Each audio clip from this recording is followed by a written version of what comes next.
Hello and welcome all. Welcome to BellowD Gaming and welcome to another Action Taimanin video.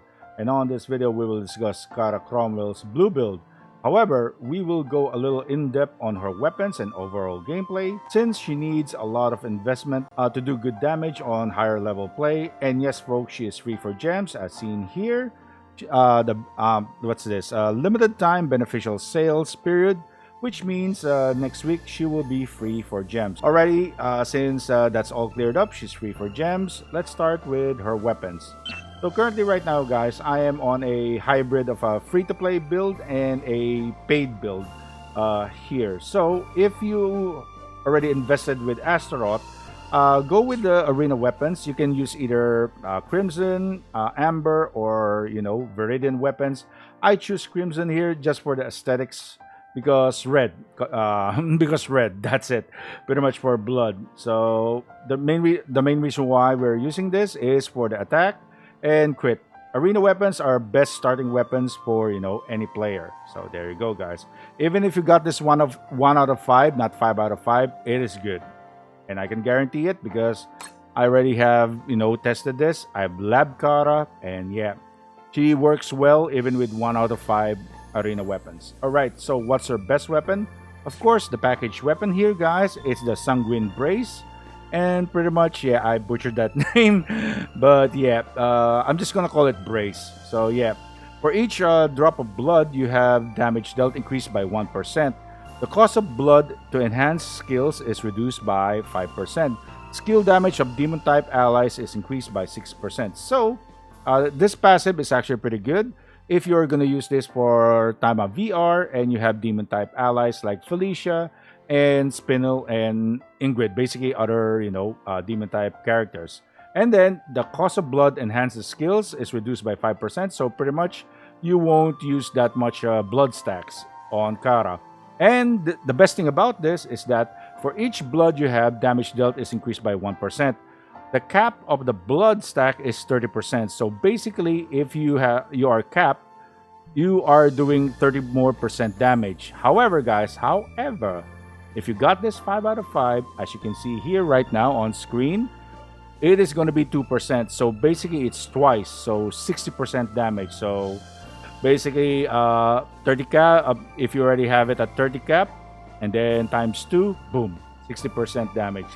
It is amazing. So this one is very strong. So on Kara, the brace. All right. So what's the next best weapon for her? Of course, it's gonna be the Bloodstained Regina or Regina. I don't know. This is the gotcha weapon, guys. This is one of our ultimate weapons. The passive increases basic attack damage by 25%.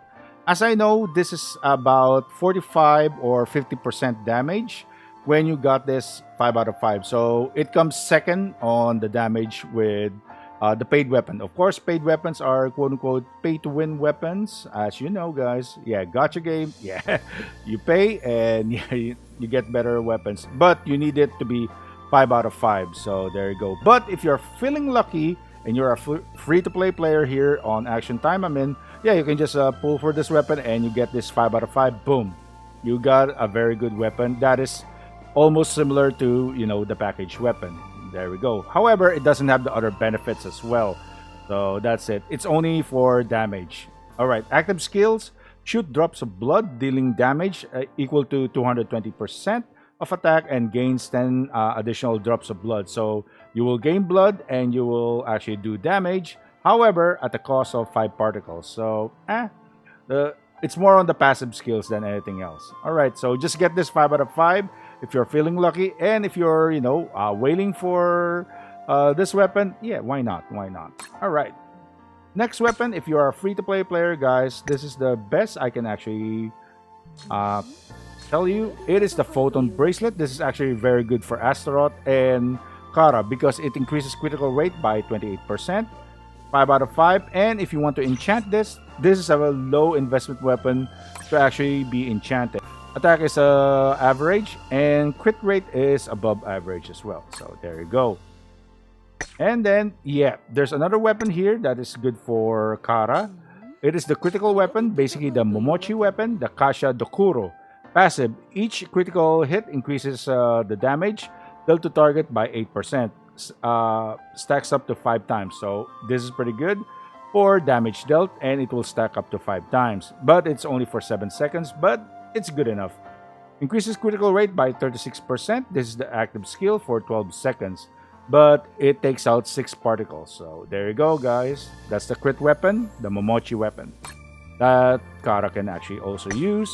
Another one is the Christmas weapon, which is called the Holy Knight Missilet. Okay, so passive damage against demon type enemies is increased by 30%. Damage taken from demon type enemies is decreased by 30%. So if you are farming for demon type enemies or demon type bosses, this is the weapon to go for. If you already have this weapon, this will be good for Astaroth or Cara Cromwell. And active skill inflicts 1000% range damage to all enemies and freezes them for 5 seconds. It costs about 6 particles, which actually sucks because but the damage is good. However, 6 particles. I don't like using particles in my character. So there you go, guys. Those are the weapons that I highly suggest you use for Kara if you really want to, invest in her. But currently, right now, this is a hybrid of a free-to-play. If you have a UR weapon, of course, go with the arena weapons. That's what I always advise people.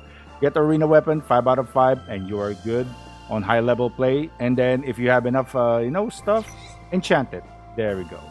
All right. So with that being said, next is the skills. We're gonna go with the leader skill first. Bloodlord gains 1 drop of blood every successful hit, up to 30%. So not 30%, but 30. So 30 stacks. Certain skills consume 10 drops of blood to increase damage by 30%. So pretty much, like I said, guys, if you have the brace, the Sungin brace, you will do a ton of damage with this one, 5 out of 5, and that's it. Okay, so what's her best skill? Of course, it's going to be Blood Spear, and I need to actually move here. Up. There we go, guys. It has a low cooldown, 8 seconds, perform a short dash, and creates a spikes ahead to deliver a charge attack. Consumes blood to enhance the skill. Increases area of attack. So it is a very huge area of attack when you actually use this on enemies. And when you have the blood, it will enhance this skill, and it will do more damage, which is amazing. This move is her best move currently right now on Kara. This is her best move. All right. The next is going to be Blood Fist. What's this? Blood Fist Retribution. Performs a consecutive attack while advancing and striking with fists. Form of blood consumes blood to enhance the skill. So basically, the fist will just get bigger and has more damage when it consumes blood. Increase damage by 10% for 7 seconds, so it's a buff to yourself. Increase area of attack by 40%, so it will enhance the area of attack. And increase skill damage by 150%. And if you have the blood stack, boom, man, it will just give you, a huge a huge boost on AoE as well and damage. So there you go, guys. Very strong skill. All right, next is going to be Crimson Rain.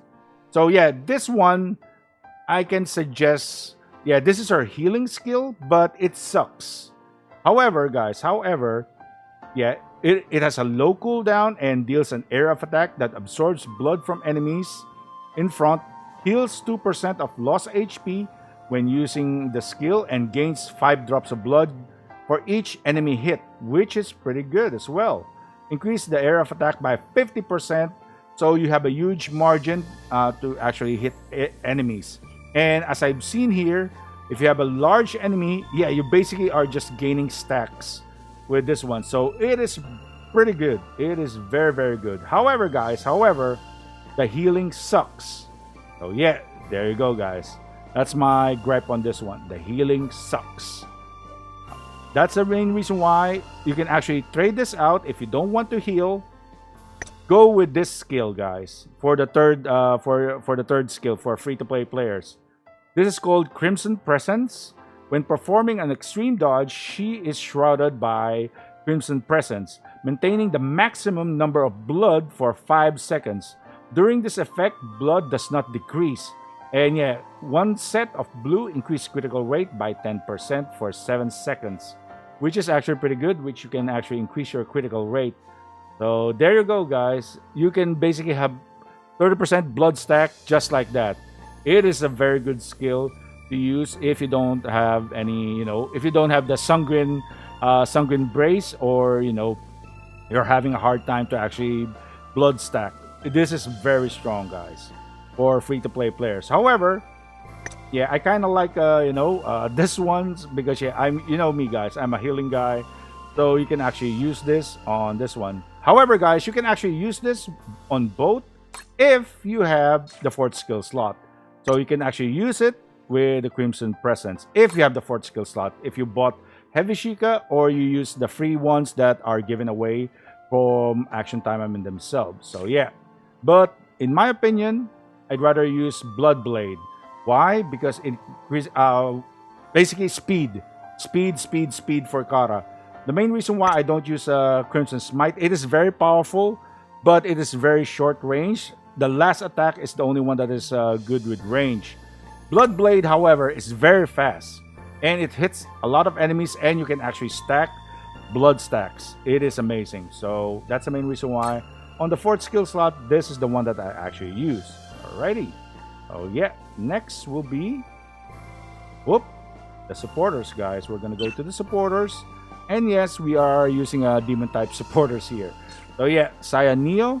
The main reason why we're using her: reduce damage taken from demon type characters by 22.8%. I only have her at 4 out of 5.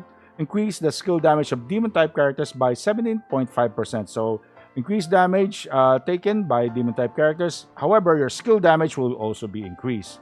And yeah, passive max HP of demon type characters is increased by 20%. Makes you a little tankier. And active skill 1,460 damage to all enemies in front. Deals poison damage of 100% for 12.5 seconds, which is very, very good as well. Alright, and then I got Hebiko here, 5 out of 5. Deal damage to demon type characters is increased by 24%. Damage taken by demon type characters is reduced by 24%. So just makes you tanky and you do more damage. And then last but not least, I only have Blackbeard Onisaki Kirara. Increased damage of demon type character by 20%. And restores 3% of lost HP every 10 seconds. Like I said, guys, Cara has, just like Azeroth, her healing sucks. So that's the main reason why I have a supporter that actually heals her by 3%. So Kirara Blackbeard will be that one.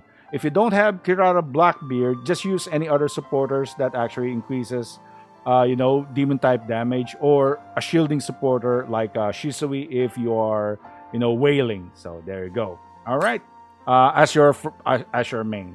Okay, so let's go on with the gameplay, guys. Alrighty, guys, we are now at Tower 75 as usual. We will do this Tower 75 because, Cara is actually pretty good against mobs. So, she needs to keep distance just like Azeroth. However, she's more of a melee character than a ranged character. So, it's going to be a little bit hard for her to actually, do some stuff. So, you need to hit, dodge. That's her skill, or pretty much gameplay. All right, let's kick some butt with Cara Cromwell. All right. There she is. All right, do this. Boom. And then, and I almost forgot. Her blue build doesn't have what you call it. Homing. This doesn't have homing. This skill. The punching skill. The punching blue build skill doesn't have homing. And you need to gather enemies like that. And there you go. The main reason why I use, Crimson Rain is because, it actually stacks up blood immediately. But as you can see, the healing really sucks. It really sucks. There we go. And there's the gremlin. Alright, let's kick the gremlin's butt along with her friends. Alright, and then, get the stack up. Oh, Rinko! The main threat here is always Sakura. The tankiest one here is going to be always, Rinko. And There we go. As you can see, Rinko is the last one left because yeah, she's the tankiest. Oh, there we go. I healed a bit, but yeah. And yeah, she's down. Okay. That's Cara Cromwell, guys. Very beautiful, very sexy, and yeah, it looks amazing. However, guys, yeah, she has a lot of cons as you can see here, guys. Yeah, on her skills, it is not homing. If that blue build can actually home, man, that will be good. But if the enemy is stationary or basically just charging at you, yeah, it's going to be a very good skill against mobs. However, guys, you need to actually have shielding or tank, or pretty much you can tank everything. And the worst part of Kara as well, she doesn't have any super armor, unlike other characters that actually does skills and has super armor. So that's one of her main weaknesses as well. So pretty much, yeah, her pros is basically high damage, great AoE skills, and yeah, the skill Crimson Presence keeps her blood stacks. However, guys, like I said, slow hit recovery, no super armor and skill. She's a little bit of a glass cannon as well, and yeah, high investment. That's Kara. How would I rank her? Yeah, in my opinion, yeah, everyone's viable here in Action Time. I mean, that's the main reason why I'd rather have A tier, S tier, and yeah, meta tier. So that's pretty much my rank. So she's gonna go on the A tier on my end. So that's pretty much it for the video, guys. Thank you so much for watching. As always, take care, stay safe, like, comment, subscribe for more anime and gaming content. And thank you very much to my members and subscribers. You guys are all awesome. Awesome member shoutouts here. Archon02, Silverwolf, T3, and Valter. Thank you very much. You are my awesomer members. Until next time, guys. Bye-bye.